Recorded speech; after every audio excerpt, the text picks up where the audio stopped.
Merci Saint-Esprit pour la puissance du pardon. Car le pardon est une puissance qui libère.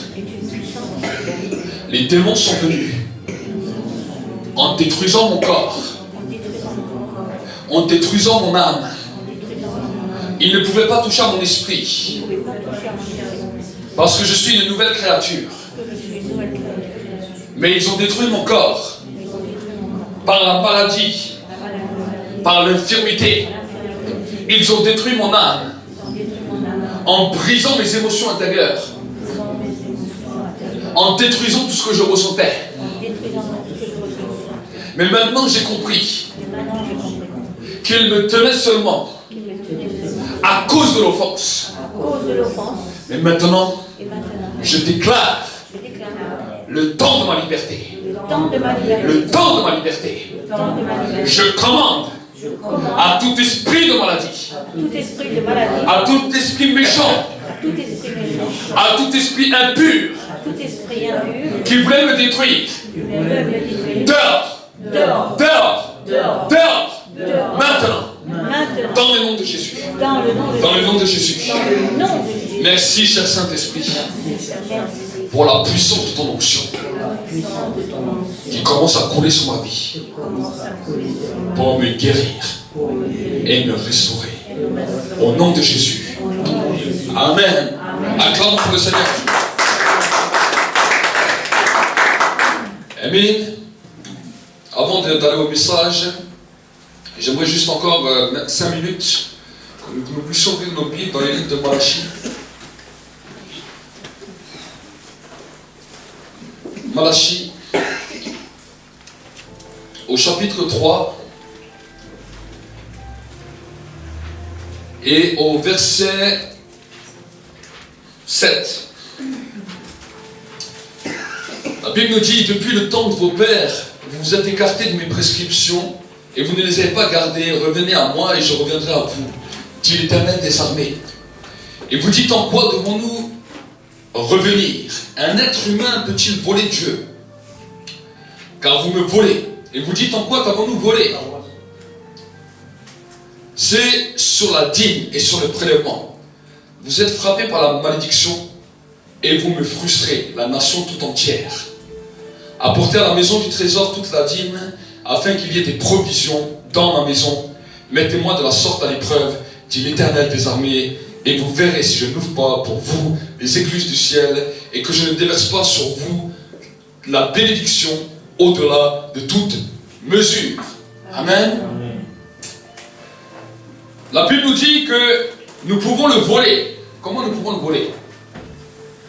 En négligeant de donner notre dîme à Dieu. Pourquoi? Parce que dans tout ce qui nous appartient, il y a quelque chose qui appartient à Dieu. Dans tout le pays d'Israël, quand Dieu a donné Israël aux enfants d'Israël, quand il a donné le pays promis, il leur a dit, tout le pays vous appartiendra, tout le pays sera à vous. Mais je veux les prémices du pays. Je veux les 10% du pays. Qu'est-ce que c'était les 10% du pays d'Israël? C'était Jéricho. Et quand la Bible nous dit que quand le peuple d'Israël est entré à Jéricho, il a dit, de ça tu ne toucheras pas, ça sera à moi. Celui qui touchera sera voué à l'interdit. Celui qui touchera sera sous le poids de la malédiction. C'est ce que la Bible nous dit.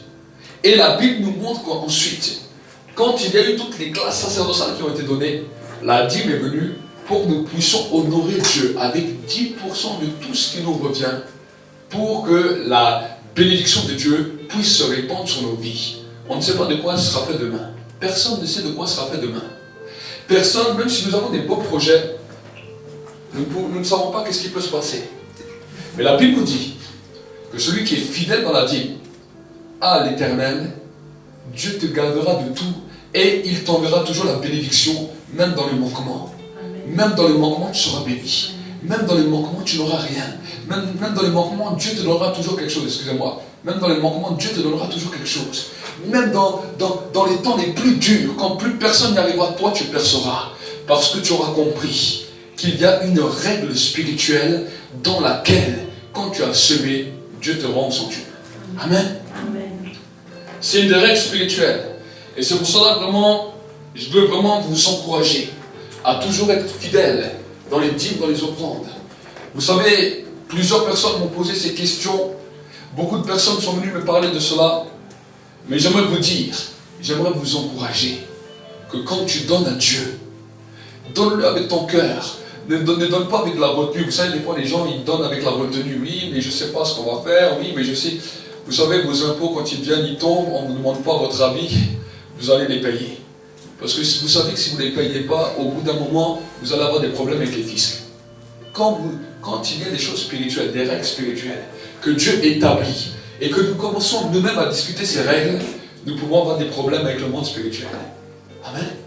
Non seulement avec le monde spirituel, mais aussi dans notre propre vie. Nous voyons que le peuple d'Israël, la dîme qu'ils devaient ramener à la maison de Dieu, ils ne la respectaient pas. Ils étaient tombés dans un temps de pauvreté, dans une malédiction de pauvreté qui est tombée sur eux. Et là, ils se posent la question, qu'est-ce qu'on a fait à Dieu? Et là, le prophète est venu. Malachie, le prophète, est venu avec ce message. Il dit, Dieu vous dit, vous m'avez volé. Et le peuple a dit, mais comment un homme peut dire qu'il vole Dieu? Et le prophète a commencé à leur expliquer. Amen. C'est écrit dans la parole de Dieu pour que nous puissions être conscients et que nous puissions saisir ce que Dieu veut. Amen. Donc je vais prier pour cela. Je vous laisse simplement avec votre conscience. Ici, nous ne faisons pas des paniers. Ici, il y a des boîtes pour ceux qui veulent. Ceux qui nous regardent sur Internet et qui disent, mais je voudrais, vous pouvez aller sur notre page, sur notre site Internet, centremondialderéveil.com, dans la rubrique offrande. Il y a le RIB, il y a un lien PayPal, il y a toutes les choses que vous pouvez regarder. Vous pouvez, de chez vous aussi, pouvoir bénir l'Église pour la gloire de Dieu le Père. Amen. Donc nous allons prier. Lève et mets les mains comme ça. Parce que quand nous prions pour la semence, Dieu va te donner ce que tu manquais. Je ne sais pas avec quoi tu es venu dans ce lieu. Je ne sais pas quel manquement il y a dans ta vie. Il y a peut-être un manque de travail, il y a peut-être un manque de finances, il y a peut-être un manque de, je ne sais pas, d'une voiture, d'une habitation, peut-être tu es dans le manquement dans la nourriture. Mais lève tes mains, je vais déclarer une bénédiction pour toi. Pourquoi nous levons nos mains? Parce que quand nous levons nos mains, nous montrons à Dieu que nous voulons recevoir, que nous sommes prêts à recevoir. Alors plus tu les mets haut, plus tu reçois. Non, je plaisante. Merci, cher Saint-Esprit, pour ta présence. Merci, Seigneur, tu vois toutes ces mains qui sont levées. Je te demande, Seigneur, que la bénédiction qui était sur la tête de Joseph, au point que tout ce qu'il touchait était béni, descende maintenant sur leur vie. Que maintenant, Seigneur, mon Dieu, mon roi, là où il y avait des manquements, là où le diable venait les voler, là où la ruine venait, que cela soit brisé maintenant. Que cela soit brisé maintenant, et que maintenant le temps de l'abondance, le temps de la prospérité, le temps de la multiplication commence à descendre maintenant sur ton peuple. Que maintenant, Seigneur, le feu soit sur leurs mains, et que ce feu maintenant puisse être une bénédiction financière, matérielle, spirituelle, dans tout ce qu'ils ont besoin, et qu'ils ne manquent de rien. Je libère maintenant le magasin du ciel, et que maintenant les témoignages vont commencer à affluer pour la gloire de Dieu le Père. Nous te bénissons grâce au nom de Jésus. Amen. Acclamons pour le Seigneur.